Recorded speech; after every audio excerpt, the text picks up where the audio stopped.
तुम दोस्तों, आप यूट्यूब चैनल वकास अवान देख रहे हैं। पाकिस्तान तहरीक इंसाफ और उनके बानी रहनुमा इमरान खान के लिए बिलाखिर लाहौर हाई कोर्ट से एक अच्छी खबर सामने आ गई है।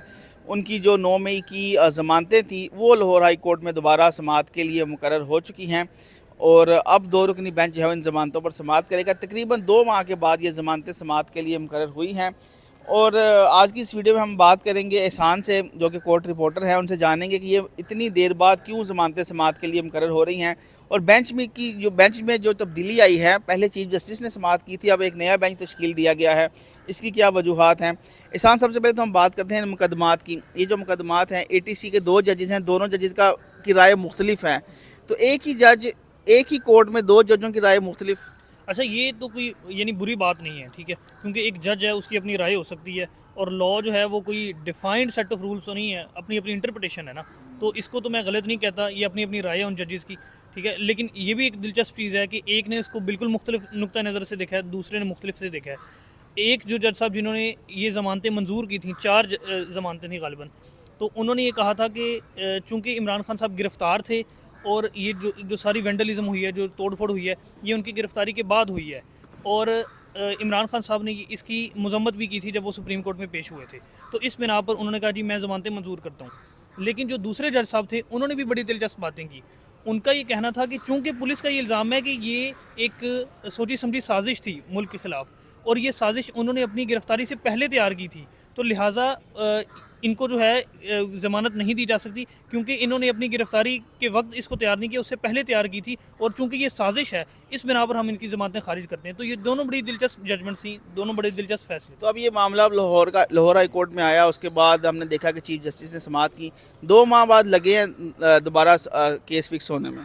अच्छा, जब पहले समाअत हुई तो चीफ जस्टिस आलिया नीलम की सरबराही में 3 रुकनी बेंच था। तो उन्होंने कहा कि 2 रुकनी बेंच था, तो उन्होंने कहा ये डेट इन ऑफिस होगी, ठीक है। तो उसके बाद 2 महीने हो गए हैं, तो उसके बाद ये समाअत के लिए मुकर्रर नहीं हुई। उसके बाद फिर जो इमरान खान साहब के वकील हैं बैरिस्टर सलमान सफदर, उन्होंने ये दरख्वास्त दी, एक मुतफरिक दरख्वास्त की इनको जल्द समाअत के लिए मुकर्रर किया जाए।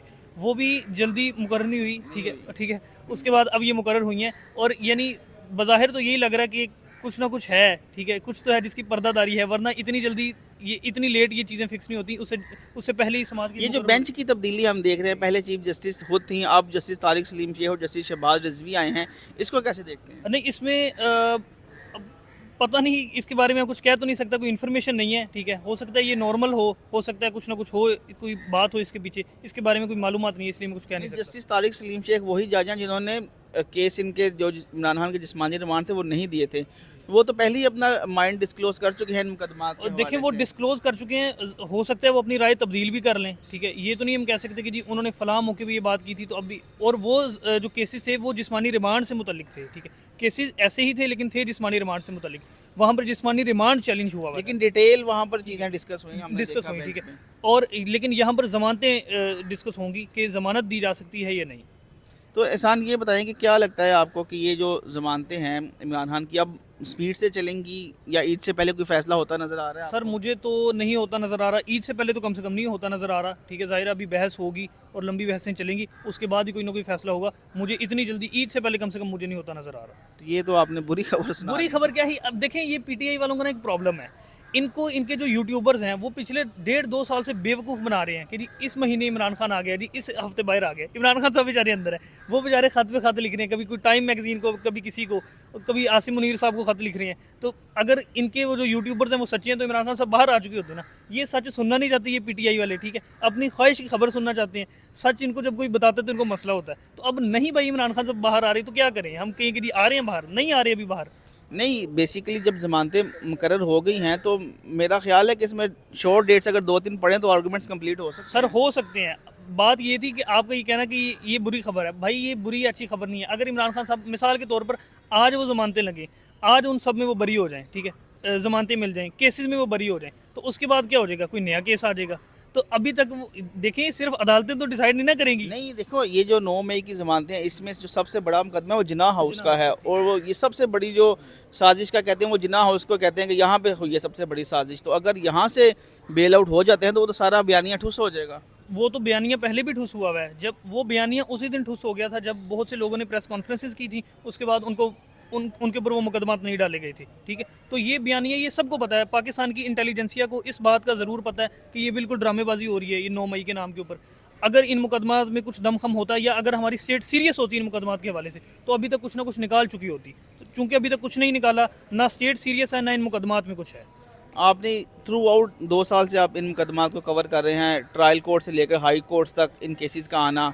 अब जब ये मामले हाई कोर्ट के अंदर खुलेंगे, क्योंकि ट्रायल कोर्ट में तो जजेस की राय मुख्तलिफ हो सकती है, लेकिन जब हाई कोर्ट अब इस फैसला करेगी कि कौन से ट्रायल कोर्ट के जज का फैसला दुरुस्त था। हाँ बिल्कुल, ये बड़ी दिलचस्प सूरत हाल होगी कि हाई कोर्ट जो है ये डिसाइड करेगी कि जो अब मंजर गिल साहब हैं इनका फैसला दुरुस्त था या वो गालिबन अरशद जावेद है दूसरे जज साहब का नाम, उनका फैसला दुरुस्त था। तो ये ज़रूर दिलचस्प सूरत हाल होगी। लेकिन ये बात ज़रूर है कि दोनों जो जजमेंट्स हैं, दोनों जो फैसले हैं ट्रायल कोर्ट के, वो हैं दोनों दिलचस्प, ठीक है, हैं वो पढ़ने से ताल्लुक़ रखने वाले। दोनों की राय बिल्कुल, एक इस तरफ खड़ा है, दूसरा दूसरी तरफ खड़ा बिल्कुल, है। दोनों ने मुख्तलिफ नुक्ता नज़र से देखा है, ठीक है। और यही खूबसूरती है इन इस तरह के लॉ के और इस तरह के जो दीगर सब्जेक्ट्स होते हैं। लेकिन लॉ डेवलप नहीं हुआ, जो हम बात करते हैं 9 मई के बाद लॉ डेवलप होना चाहिए था, वो नहीं हुआ। जी चलें जी, इमरान खान की जो ज़मानतें हैं वो समाअत के लिए मुकर्रर हो गई हैं और जस्टिस शहबाज रिजवी और जस्टिस तारिक सलीम शेख जो है वो इन ज़मानतों पर समाअत करेंगे और नोटिस हो चुके हैं इन केस में। अब फ़रीक़ैन के दलाइल शुरू होंगे और उसके बाद ज़मानतों पर फ़ैसला आने का इम्कान भी है।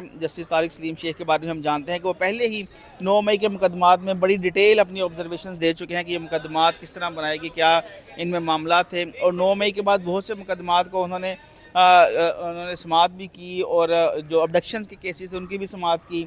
तो अब ये बड़ा अहम होगा जब जस्टिस तारिक सलीम शेख भी इस बेंच का हिस्सा हैं जहाँ पर इमरान खान की ज़मानतें जो हैं वो समाअत के लिए मुकर्रर हो गए हैं। हमें अगली वीडियो के लिए इजाज़त दें। अल्लाह हाफ़िज़।